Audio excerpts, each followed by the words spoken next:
ان لوگوں کو سلام جو خدا اور یسوع سے محبت کرتے ہیں اور آسمان اور ابدی زندگی کی امید رکھتے ہیں۔ دنیا بھر کے پادری صاحبان، تھیولوجی کے طلباء اور چرچ کے اراکین، آپ سے مل کر خوشی ہوئی۔ شنچن جی کے 12 قبائل میں سے میں نے متی قبیلے کے رہنما سے سیکھا ہے۔ میں ایک مشن سینٹر انسٹرکٹر ہیو جے وان ہوں۔ ہمارے قبیلے کے رہنما کو شنچن جی کے چیئرمین لی مین ہی نے سکھایا تھا۔ میں شنچن جی آن لائن سیمینار آسمان کے بھیدوں کی تمثیلوں اور ان کے حقیقی معنی پر گواہی میں شرکت کے لیے آپ کا تہ دل سے شکریہ ادا کرنا چاہتا ہوں۔ اگرچہ ہمارے فرقے اور عقائد مختلف ہیں، لیکن ہم تمام ایماندار ہیں جو خدا اور آسمان کی بادشاہی کی امید رکھتے ہیں۔ چونکہ خدا کلام ہے، آئیے اس مبارک وقت میں کلام کے ذریعے خدا سے ملیں، اور سیمینار کے ذریعے آئیے آسمان کے ان بھیدوں کی تمثیلوں کے حقیقی معنی کو جانیں جو یسوع نے ہمیں اس قیمتی وقت میں دی ہیں۔ آج ہم جس کلام کا جائزہ لیں گے اس کا عنوان تمثیلی خزانہ اور امیر ہے۔ پادری صاحبان، مجھے یقین ہے کہ آپ اس کلام کو پہلے سے جانتے ہیں، تاہم میں اس کی تعریف کروں گا اگر آپ اس کلام کی وضاحت سنیں جو میں آج آپ کو دینے جا رہا ہوں۔ برائے کرم بائبل کے تمثیلی خزانے اور امیر کے حقیقی معنی کو سنیں اور آسمان کے لوگوں کے طور پہ اس کلام کو اپنے دلوں پر مہر بند کریں۔ بائبل میں خزانے کی 2 اقسام ہیں، جسمانی خزانہ اور روحانی خزانہ ہے، جو جسمانی خزانے کی خصوصیات رکھتا ہے۔ لہٰذا 2 قسم کے خزانے ہیں۔ مزید برآں وہ شخص جس کے پاس خزانہ جیسی عظیم ملکیت ہو وہ امیر ہے۔ لہٰذا وہ لوگ بھی ہیں جو جسمانی طور پہ امیر ہیں، اور وہ لوگ بھی ہیں جو روحانی طور پہ امیر ہیں، جو جسمانی طور پہ امیر ہونے والوں کی خصوصیات رکھتے ہیں۔ پادری صاحبان، آپ اسے کیا سمجھتے ہیں؟ یسوع مکاشفہ کی کتاب میں اور 4 اناجیل میں خدا کے کلام کی مرضی کے مطابق تمثیلی طور پہ تمثیلوں میں بولے۔ اسی لیے ہم ان کو صرف لفظی طور پہ نہیں دیکھ سکتے، بلکہ ہمیں اس کلام میں چھپی تمثیلوں کے حقیقی معنی کو دیکھنا ہوگا۔ میں آپ کو تمثیلی خزانہ اور امیر کے حقیقی معنی بتاتا ہوں۔ تمثیلی خزانے کا حقیقی معنی کلام ہے۔ اس کے علاوہ امیر کا حقیقی معنی جو روحانی طور پہ امیر ہے، یہ وہ شخص ہے جس کے پاس کلام کی کثرت ہو۔ پھر آئیے دیکھتے ہیں کہ بائبل کے ذریعے ایک ایک کر کے کہ یہ حقیقی معنی کیسے سامنے آئے۔ آئیے سب مل کر مرکزی حوالہ پڑھتے ہیں، مکاشفہ 3 باب اس کی 17 سے 18 آیات۔ مکاشفہ 3 باب اس کی 17 اور 18 آیت۔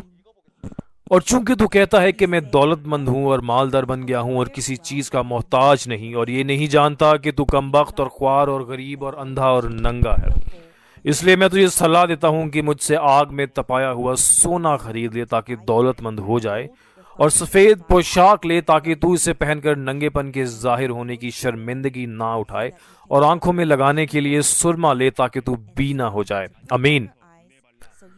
جی آپ نے خوب پڑھا ہے۔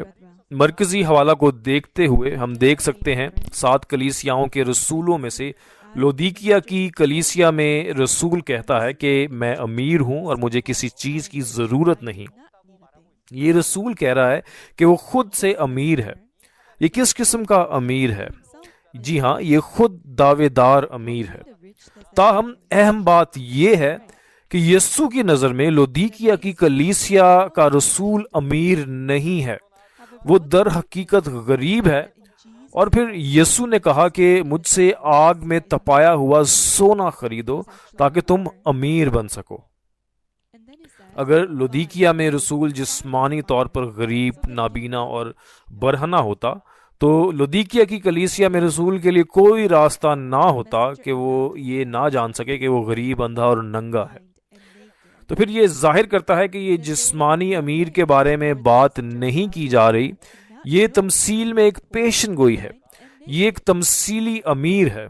پھر امیر بننے کے لیے جس کے بارے میں یسوع بولتے ہیں جو سونا درکار ہے وہ بھی روحانی سونا ہے، لیکن روحانی سونا بھی خزانوں میں سے ایک ہے۔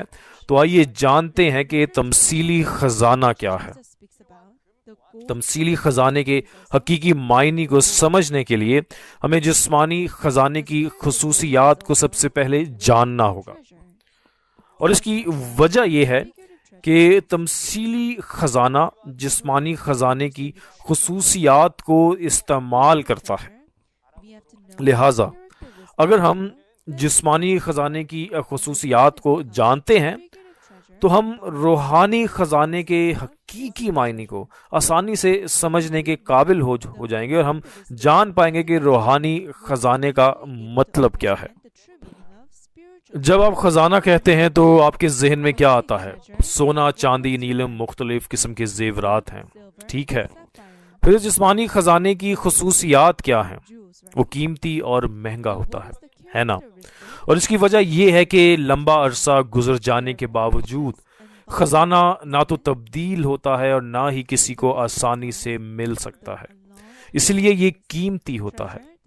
بائبل میں یہ مختلف قسم کے خزانے لکھے گئے ہیں۔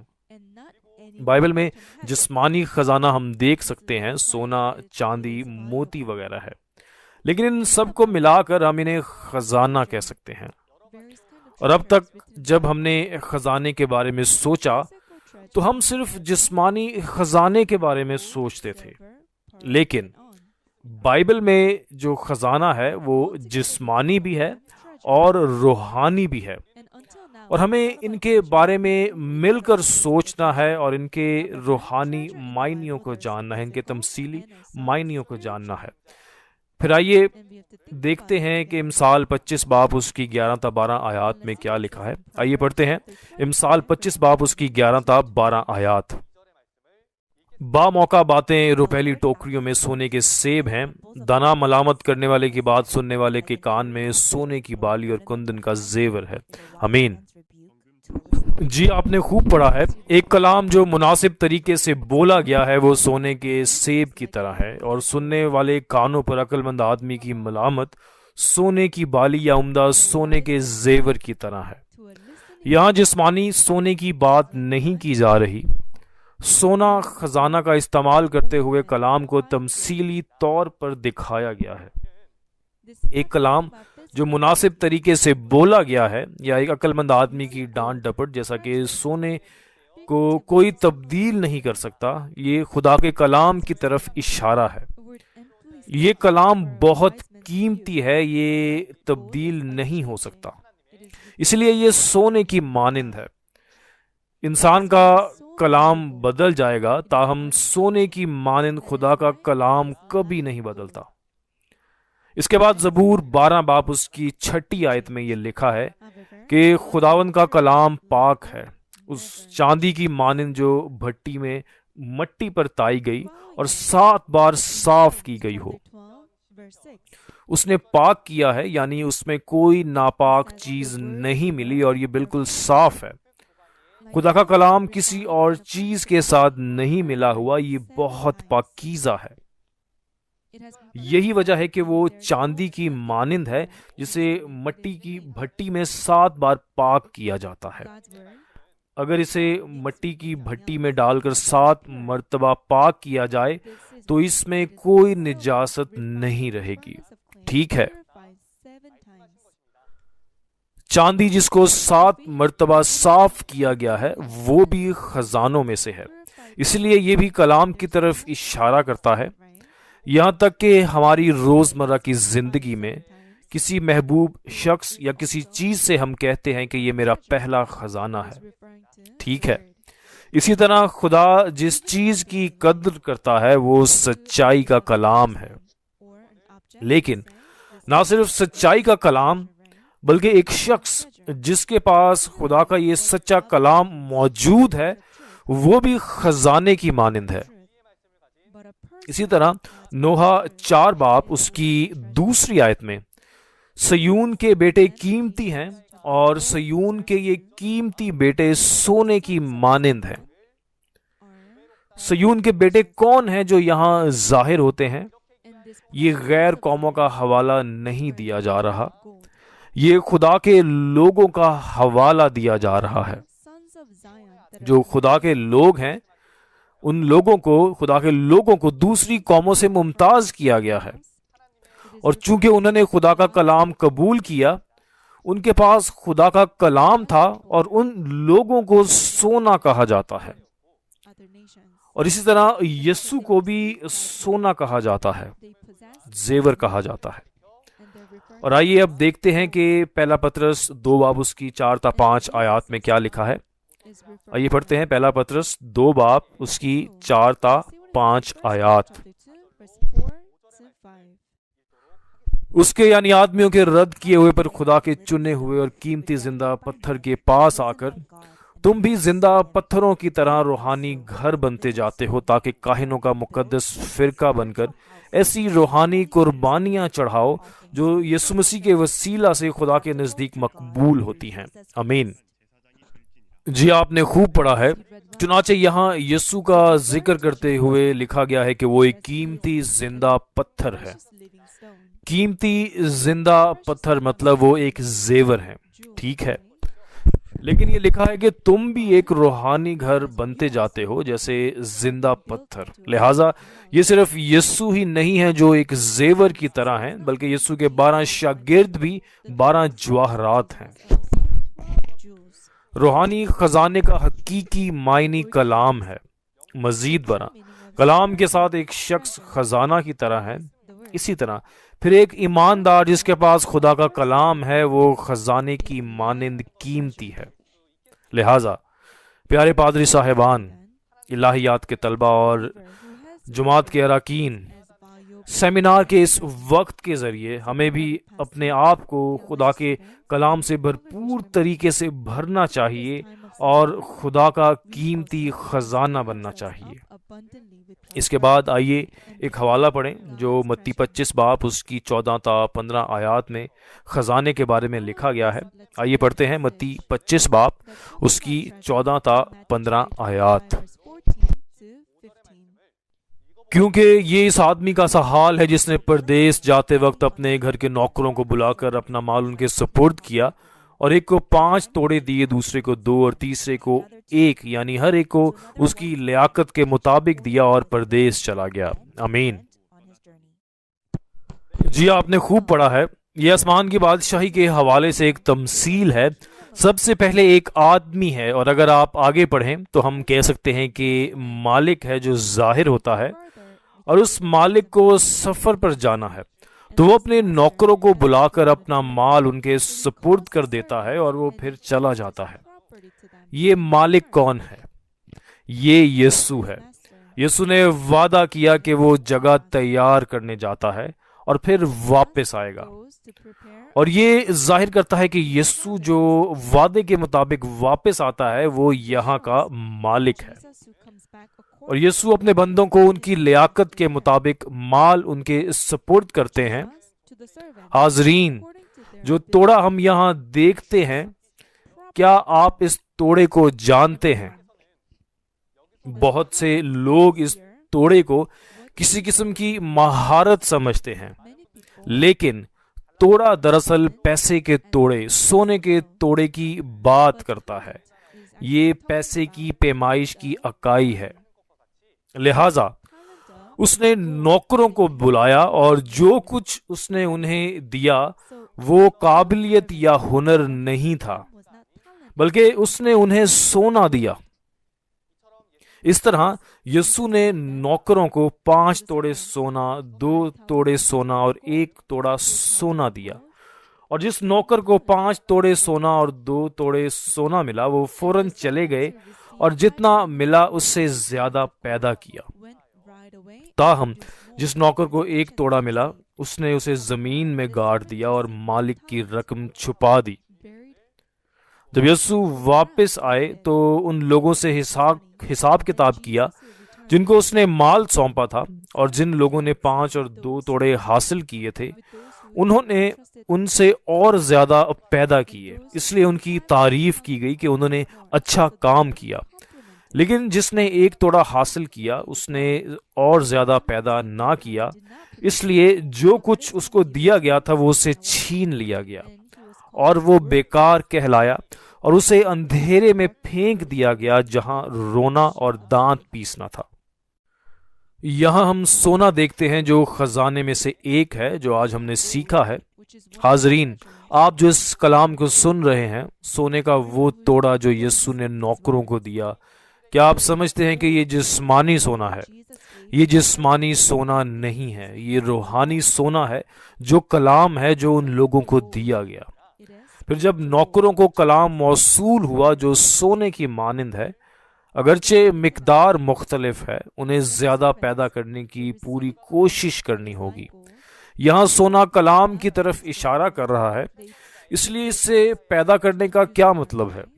اس کا مطلب ہے کلام پہنچانا، اس کا مطلب بشارت دینا ہے۔ ہمارے عزیز پاسٹر صاحبان، تھیولوجی کے طلبہ اور پوری دنیا سے کلیسیا کے اراکین، میں امید کرتا ہوں کہ ہم ان الفاظ کو اپنے دلوں میں اچھی طرح کندہ کر لیں گے جو ہم اس سیمینار میں سن رہے ہیں، اور اس سچائی کے کلام کو پہنچانے کے لیے اپنی پوری کوشش کریں گے۔ یہ کلام جو ہمیں یسوع سے ملا ہے، تاکہ ہم نجات کے کام میں مکمل طور پر حصہ لے سکیں۔ اب ہم نے تمثیلی خزانہ کو دیکھا، اس کو سمجھتے ہوئے مرکزی حوالہ مکاشفہ 3 باب اس کی 17 اور 18 آیت میں دیکھ سکتے ہیں کہ جب یسوع نے لودیکیا کی کلیسیا کے رسول کو آگ میں صاف کیا ہوا سونا خریدنے کے لیے کہا، تو یہ سونا جسمانی سونا نہیں تھا بلکہ یہ روحانی سونا ہے، اور یہ ان کو اپنے آپ کو کلام سے بھرنے کا حوالہ دے رہا ہے۔ اب روحانی خزانے کی اقسام معلوم کرتے ہیں۔ روحانی خزانے کی 2 قسمیں ہیں، ایک خدا کا خزانہ اور دوسرا شیطان کا خزانہ۔ خدا کا خزانہ سچائی کا کلام ہے، لیکن شیطان کا خزانہ جھوٹا خزانہ ہے، یہ شیطان کے جھوٹ ہیں۔ مکاشفہ 17 باب اس کی 4 تا 5 آیات میں بابل کی ایک کسبی سونے، قیمتی پتھروں اور موتیوں سے آراستہ ہے۔ پھر یہاں لکھی ہوئی کسبی وہ ہے جسے شیطان کا بیج ملتا ہے، جس کا مطلب جھوٹی سچائی ہے۔ یہ ایک جھوٹا پاسٹر ہے جس کے ساتھ شیطان کی روح ایک ہے۔ کیونکہ وہ ایک جھوٹا پاسٹر ہے، وہ اپنے آپ کو جھوٹی سچائی سے آراستہ کرتا ہے، جس کی علامت سونے، قیمتی پتھروں اور موتیوں سے کی گئی ہے۔ یعنی یہ سونا، قیمتی پتھر اور موتی جو کسبی کے پاس ہیں، شیطان کے خزانے کی طرف اشارہ ہے۔ حقیقت میں یہ جھوٹ ہیں۔ شیطان کا خزانہ مکاشفہ 18 باب اس کی 12ویں آیت میں بھی دیکھا گیا ہے۔ بابل جو کہ شیاطین کا مسکن ہے، بابل کے سامان کو سونا، چاندی، قیمتی پتھر اور موتی کہا جاتا ہے۔ یہ بھی جسمانی خزانہ نہیں بلکہ جھوٹی سچائی کا حوالہ دے رہا ہے۔ اس کو دیکھ کر ہم سمجھ سکتے ہیں کہ ہمارے پاس شیطان کا خزانہ نہیں ہونا چاہیے جو کہ جھوٹ ہے، بلکہ ہمارے اندر خدا کی سچائی کی باتیں موجود ہونی چاہیے تاکہ ہم خدا کا خزانہ بن سکیں۔ تو اب ہم نے شیطان کے خزانے کے بارے میں دیکھا۔ تمثیلی طور پہ بیان کیے جانے والے خزانے کو سمجھ لینے کی وجہ یہ ہے کہ حقیقت ظاہر ہو چکی ہے۔ پہلی آمد پر خدا کے خزانے کی حقیقت سچائی کا کلام تھا، اور جنہوں نے سچائی کا کلام حاصل کیا وہ یسوع اور اس کے شاگرد تھے۔ یہ وہ لوگ تھے جن کے پاس خدا کا کلام تھا، لہذا خدا کی نظر میں وہ خزانہ کی مانند تھے۔ تمام حاضرین، آپ جو آج کا سیمینار سن رہے ہیں، کیا آپ کے پاس خدا کا خزانہ موجود ہے یا آپ کے پاس شیطان کا خزانہ ہے؟ کلام کے ذریعے ہم دیکھ سکتے ہیں کہ یہ صرف وہی لوگ ہیں جن کے پاس خدا کا خزانہ ہے جو آسمان کی بادشاہی میں داخل ہو سکتے ہیں۔ لیکن یہ آسمان کی بادشاہی جس کی ہمیں امید ہے، کیا آپ جانتے ہیں کہ یہ خزانے سے بنی ہوئی ہے؟ اگر ہم سچے دل سے آسمان کی بادشاہی کی امید رکھتے ہیں تو ہمیں ان چیزوں کی بھی پوری سمجھ ہونی چاہیے، ٹھیک ہے؟ کیونکہ ہم آج خزانے کو دیکھ رہے ہیں، آئیے روحانی دنیا میں آسمان کی بادشاہی کو دیکھیں جو خزانے سے بنی ہے۔ روحانی دنیا میں آسمان جہاں خدا رہتا ہے خزانے سے بنا ہے۔ مکاشفہ 21 باب میں بڑی تفصیل سے یہ درج ہے، لیکن بہت سے لوگ یہ سوچنے کی غلطی کرتے ہیں کہ یہ جسمانی خزانہ ہے۔ حاضرین، کیا آپ آسمان میں گئے ہیں یا آپ نے آسمان کے بارے میں کوئی گواہی سنی ہے؟ لیکن ہمیں انسانوں کی باتوں پر کان نہیں دھرنا چاہیے، ہمیں بائبل میں لکھے گئے خدا کے کلام کو سننا چاہیے اور اسے یقینی طور پر محسوس کرنا چاہیے۔ کیا ایسا نہیں ہے؟ آئیے دیکھتے ہیں کہ مکاشفہ 21 باب اس کی 10 تا 14 آیات میں کیا بیان کیا گیا ہے۔ آئیے ایک آواز میں پڑھتے ہیں۔ اور وہ مجھے روح میں ایک بڑے اور اونچے پہاڑ پر لے گیا اور شہر مقدس یروشلم کو آسمان پر سے خدا کے پاس سے اترتے دیکھا۔ اس میں خدا کا جلال تھا اور اس کی چمک نہایت قیمتی پتھر یعنی اس یشب کی سی تھی جو بلور کی طرح شفاف ہو، اور اس کی شہر پناہ بڑی اور بلند تھی، اور اس کے 12 دروازے اور دروازوں پر 12 فرشتے تھے، اور ان پر بنی اسرائیل کے 12 قبیلوں کے نام لکھے ہوئے تھے۔ 3 دروازے مشرق کی طرف تھے، 3 دروازے شمال کی طرف، 3 دروازے جنوب کی طرف اور 3 دروازے مغرب کی طرف۔ اور اس شہر کی شہر پناہ کی 12 بنیادیں تھیں، اور ان پر برا کے 12 رسولوں کے 12 نام لکھے تھے۔ آمین۔ جی، آپ نے خوب پڑھا ہے۔ مقدس شہر نیا یروشلم روحانی دنیا میں آسمان کی بادشاہی ہے۔ یوحنا رسول کو روح میں لے جایا گیا اور وہ روحانی دنیا میں آسمان کی بادشاہی کو دیکھتا ہے، اور وہاں اسے موتیوں کے 12 دروازے اور 12 بنیادیں نظر آئیں جو 12 جواہرات کے ہیں۔ یہ یسوع کے 12 شاگردوں کا حوالہ دے رہا ہے، اور شہر اور خالص سونے کا راستہ، خالص سونے کی سڑک وہی ہیں، اور اس کو سچائی کا کلام کہا جاتا ہے جو قیمتی اور لا تبدیل ہے۔ اور مقدس شہر نیا یروشلم مکاشفہ 21 باب اس کی پہلی اور دوسری آیات کو دیکھتے ہوئے نیا آسمان اور نئی زمین اس زمین پر آتی ہے جو کہ شنچنجی ہے۔ تمام حاضرین، اگر روحانی دنیا میں آسمان کی یہ بادشاہی مقدس شہر نیا یروشلم حقیقی جسمانی خزانے سے بنا ہوتا تو کیا ہم اس وقت جن کے پاس جدید ترین سائنس اور ٹیکنالوجی ہے اس آسمان کو تلاش نہیں کر پاتے؟ نہیں، ہم نے اسے پہلے ہی ڈھونڈ لیا ہوتا۔ لہٰذا ہم آسمان کی اس بادشاہی کو روحانی دنیا میں دیکھ سکتے ہیں جس کے بارے میں بائبل میں بیان کیا گیا ہے۔ مقدس شہر نیا یروشلم جسمانی خزانے سے نہیں بنا ہے۔ مقدس شہر نیا یروشلم روحانی دنیا میں آسمان کی بادشاہی سچائی کے کلام سے بنا ہے، اور یہ ان لوگوں کی آسمان کی بادشاہی کی تنظیم ہے جنہوں نے سچائی کے کلام کو سمجھا ہے۔ کلام روحانی خزانہ ہے، اور جن روحوں نے کلام کو محسوس کیا ہے وہ بھی خزانہ ہے۔ اس طرح روحانی دنیا میں آسمانی بادشاہی تمثیلی خزانے کے ساتھ تخلیق کی جاتی ہے۔ چونکہ روحانی دنیا میں یہ اس طرح خزانے کے ساتھ پیدا کیا گیا تھا جس طرح دعائے ربانی میں ہم ہمیشہ دعا کرتے ہیں، زمین پر بھی ایسے جواہرات سے اسے بنایا جانا چاہیے۔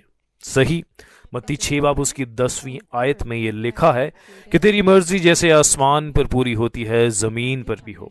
جو کچھ آسمان پر بنایا گیا ہے وہ روحانی دنیا میں آسمان کی بادشاہی ہے، اور یہ زمین جسمانی دنیا میں آسمان کی بادشاہی کا حوالہ دے رہی ہے۔ مکاشفہ کے 21ویں باب کو دیکھتے ہوئے ہم دیکھ سکتے ہیں کہ روحانی دنیا میں آسمان کی بادشاہی کس طرح روحانی جواہرات تمثیلی خزانوں سے بنائی گئی ہے، اور اس کے 12 موتیوں کے دروازے اور 12 بنیادیں ہیں۔ یہ ایک اہم نقطہ ہے، اور اگر یہ وہی ہے جو آسمان پر پیدا کیا گیا ہے تو اسے اس زمین پر بھی اسی شکل میں تخلیق کرنا ہے۔ اس زمین پر جو کچھ تخلیق کیا گیا ہے وہ جسمانی دنیا میں آسمان کی بادشاہی ہے، اور جسمانی دنیا میں آسمان بھی روحانی خزانے کے ساتھ تخلیق کیا گیا ہے۔ مطلب جسمانی دنیا میں آسمان کی بادشاہی، آسمان کی تنظیم کے بارے میں بات کی جا رہی ہے جو سچائی کے کلام اور سچائی کے کلام کے لوگوں کے ساتھ بنی ہوئی ہے، اور اس میں 12 جواہرات ہونے چاہیے، یعنی 12 قبیلے، تاکہ اسے زمین پر وعدے کے مطابق بنایا جا سکے جیسے کہ یہ آسمان پر ہے۔ شنچن جی کو اس کلام کے مطابق سچائی کے کلام اور ان لوگوں کے ذریعے بنایا گیا ہے جو سچائی کے کلام کو سمجھتے ہیں اور اپنے دل میں رکھتے ہیں، اور اسے 12 قبیلوں میں بنایا گیا ہے، اور یہ مکاشفہ کے 21ویں باب کے مطابق زمین پر پیدا ہونے والی چیزوں کی حقیقت ہے۔ ہمیں تمثیلوں کے حقیقی معنی کے ساتھ ساتھ ان کی حقیقت کا بھی ادراک کرنا چاہیے، ان کی سمجھ رکھنی چاہیے، تاکہ ہم بھی خزانے کی جسمانی ہستی بن سکیں، ایسا خزانہ جسے خدا تسلیم کرتا ہے۔ پھر آئیے تمثیلی دولت مند کو دیکھتے ہیں، کسی ایسے شخص کے حقیقی معنی جو تمثیلی طور پر دولت مند ہے۔ یہ وہ شخص ہے جس کے پاس بہت زیادہ کلام ہے۔ پھر ایک شخص جس کے پاس بہت زیادہ کلام ہے، اسے دولت مند کیوں کہا جاتا ہے؟ اس کو سمجھنے کے لیے ہمیں کسی ایسے شخص کی خصوصیات کو سمجھنا ہوگا جو جسمانی طور پر دولت مند ہو۔ دولت مند کون ہے؟ کوئی ایسا شخص جس کے پاس بہت سارا مال ہو، جیسے سونا، چاندی اور جواہرات۔ بہت سارے لوگ دولت مند بننا چاہتے ہیں، لیکن بائبل میں دولت مند کی قسمیں ہیں، مختلف قسم کے دولت مند ہیں۔ وہ لوگ ہیں جو جسمانی طور پر امیر ہیں، اور وہ لوگ ہیں جو روحانی طور پر امیر ہیں۔ کیونکہ دولت مند 2 طرح کے ہوتے ہیں، تو پھر خزانہ بھی 2 قسم کا ہونا چاہیے۔ یہ 2 قسم کے خزانے ہیں، جسمانی خزانہ اور روحانی خزانہ۔ جس کے پاس بہت زیادہ جسمانی خزانہ ہے وہ جسمانی طور پر دولت مند ہے، جس کے پاس بہت زیادہ روحانی خزانہ ہے وہ روحانی طور پر امیر ہے۔ پھر بائبل میں آئیے ان لوگوں کے بارے میں معلوم کرتے ہیں جو جسمانی طور پر دولت مند ہیں۔ خدا کسی ایسے شخص کے بارے میں کیا کہتا ہے جو جسمانی طور پہ امیر اور روحانی طور پر امیر ہے؟ بائبل میں خدا ہمیں کس قسم کا کلام دیتا ہے؟ کیا کوئی امیر آسمان کی بادشاہی میں داخل ہو سکتا ہے؟ کس قسم کا دولت مند امیر ہے جو آسمان کی بادشاہی میں داخل ہو سکتا ہے؟ اور وہ کیسا امیر ہے جو جہنم میں جائے گا؟ آئیے ان چیزوں کو، ان باتوں کو معلوم کرتے ہیں۔ سب سے پہلے کسی کو دیکھتے ہیں جو جسمانی طور پر دولت مند ہے۔ متی 6 باب اس کی 24ویں آیت میں یسوع کہتا ہے کہ کوئی آدمی 2 مالکوں کی خدمت نہیں کر سکتا۔ یہاں 2 مالک خدا اور دولت کا حوالہ دے رہے ہیں، یعنی خدا اور دولت دونوں کی خدمت نہیں کی جا سکتی۔ کیا ایسا نہیں ہے؟ پولس رسول کہتا ہے پہلا تیموتھیوس 6 باب اس کی 10ویں آیت میں کہ زر کی دوستی ہر قسم کی برائی کی جڑ ہے، لہٰذا جو لوگ زر یا دولت سے دوستی کرتے ہیں وہ ایمان سے بھٹک جاتے ہیں اور اپنے آپ کو بہت سے غموں سے چھلنی کر لیتے ہیں۔ لہٰذا اگر کوئی دولت سے محبت کرتا ہے تو وہ بالا کر خدا کو چھوڑ دیتا ہے اور ایمان سے بھٹک جاتا ہے۔ لہٰذا یسوع نے کہا کہ دولت مند کا آسمان کی بادشاہی میں داخل ہونا مشکل ہے، اور تمثیلی طور پر اس نے کہا کہ اونٹ کا سوئی کے ناکے میں سے نکل جانا اس سے آسان ہے کہ دولت مند خدا کی بادشاہی میں داخل ہوں، لیکن اس کا یہ مطلب نہیں کہ دولت مند آسمان کی بادشاہی میں داخل نہیں ہو سکتے۔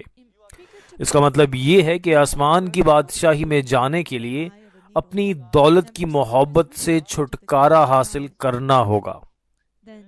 بس اسی طرح کوئی مال و دولت سے مالا مال ہے، یہ کسی ایسے شخص کی جسمانی خصوصیت ہے جو جسمانی طور پر دولت مند ہے۔ پھر اس کے ساتھ آئیے کسی ایسے شخص کے حقیقی معنی کو سمجھیں جو روحانی طور پر دولت مند ہو۔ روحانی طور پر دولت مند، جس طرح روحانی خزانے کے 2 معنی ہیں، اسی طرح روحانی طور پہ دولت مند شخص کے بھی 2 معنی ہیں۔ ایک وہ شخص جو خدا کے خزانے سے مالا مال ہے، جو خدا کا سچائی کا کلام ہے، اور وہ شخص آسمان کی بادشاہی میں جاتا ہے۔ جب بات روحانی خزانے کی ہو تو وہاں نہ صرف خدا کا خزانہ ہے بلکہ شیطان کا خزانہ بھی ہے، یعنی کوئی ہے جو شیطان کے خزانے سے بھی مالا مال ہے۔ اگر خدا کا خزانہ خدا کا سچا کلام ہے تو شیطان کا خزانہ ضرور جھوٹ ہونا چاہیے۔ جو شخص شیطان کے خزانے سے مالا مال ہے اس کا نتیجہ آسمان کی بادشاہی نہیں ہے بلکہ اس کا نتیجہ جہنم ہے۔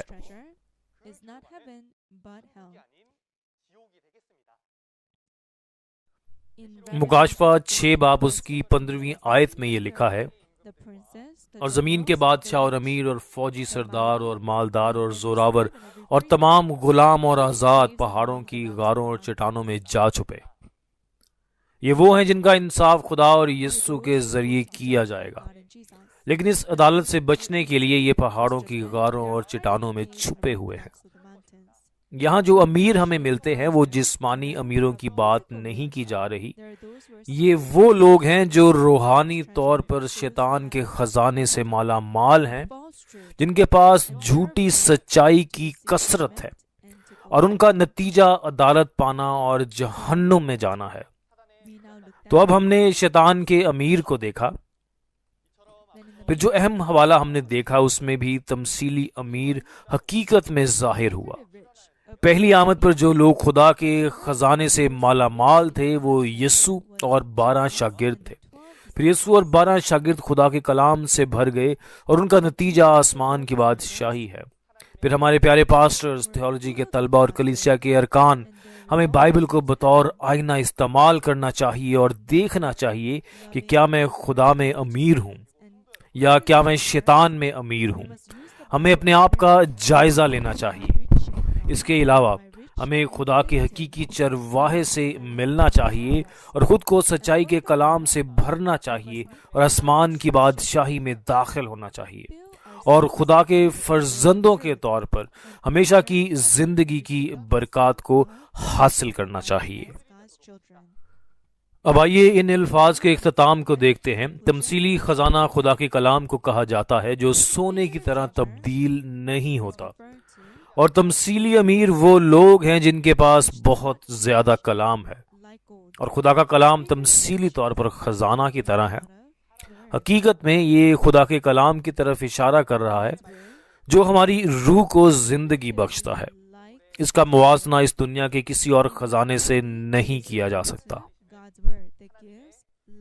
خدا کا سچائی کا کلام ہمیں گناہ سے آزاد کرتا ہے، ہمیں بچاتا ہے، ہمیں ابدی زندگی دیتا ہے اور آسمان کی بادشاہی دیتا ہے۔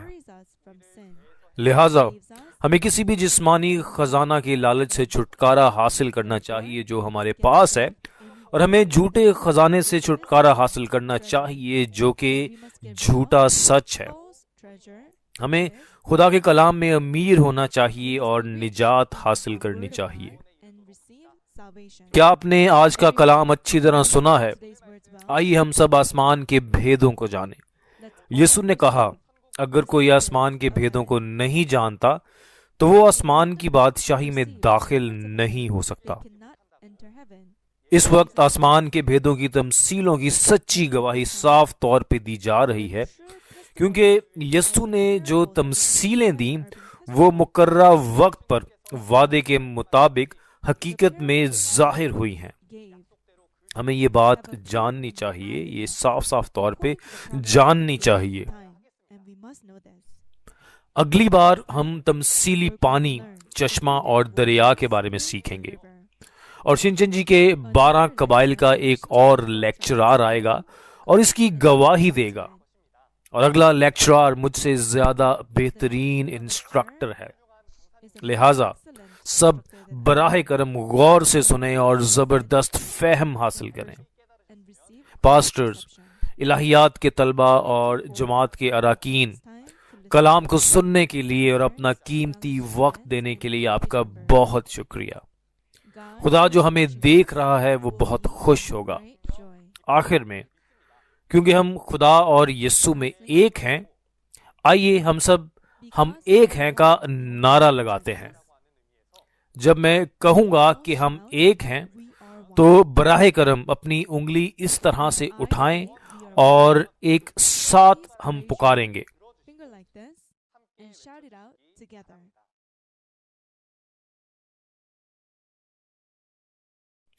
ہم خدا اور یسوع میں ایک ہیں. ہم ایک ہیں. One. آئیے ایک دل ہو کر دعا کریں. With one heart.